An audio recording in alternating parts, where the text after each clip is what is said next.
Short selling is selling something which you don't even own.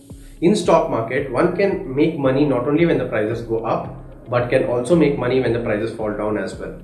Let's take a small example to understand this further. Anil got 50 rupees from his dad and wanted to buy a chocolate.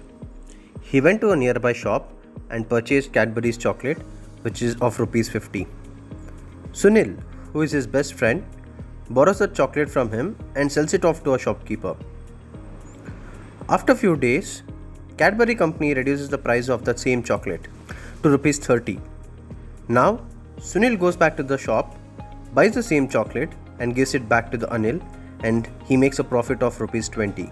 So to relate this story to the stock market, one can actually purchase or borrow any stocks from your broker, sell it off in the stock market, and then repurchase it back once the prices fall down, and then return it back to your broker by making your profits. So you might ask me a further question.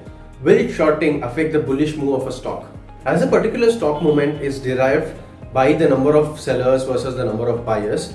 So when the number of sellers are more in the market, that means the prices tend to go down. Yes, so shorting will affect the prices and the prices tend to fall.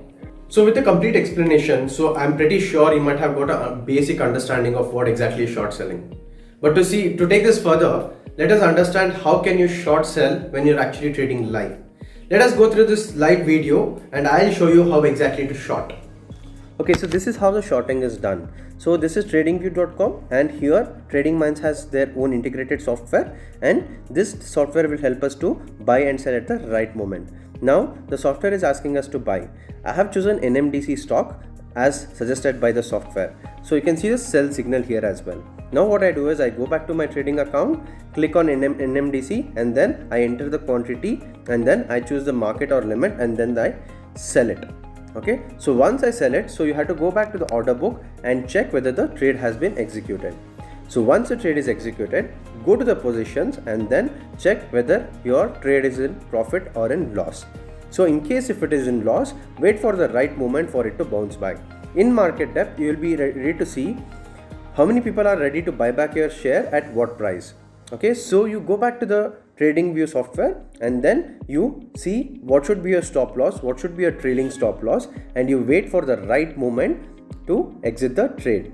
So in positions, once your profits start showing up, once your trade starts turning towards the greener side, then what you do is you wait for the exit. So the exit is only when it either hits your stop loss or it has to hit your target. So target can be 3 targets. The target 1 is the safest target, target 2 is a higher target with a higher risk, target 3 is a even higher target with a even higher risk.